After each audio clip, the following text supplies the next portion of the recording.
Hey guys, welcome back to another video, and in today's tutorial, I will show you on how you can go ahead and change the age for Brawl Stars. This is a step-by-step guide, so you should be able to follow easily. Now in my case, I'll be using my Windows computer right here, but regardless, you can go ahead and use your mobile devices. Once you have opened your browser, you can just go ahead and search for Supercell contact form.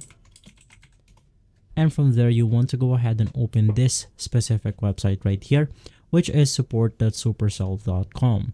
Now, once inside the Brawl Stars section, you can just go ahead and click on the accept all cookies. And from here, you need to go ahead and log in your Supercell ID.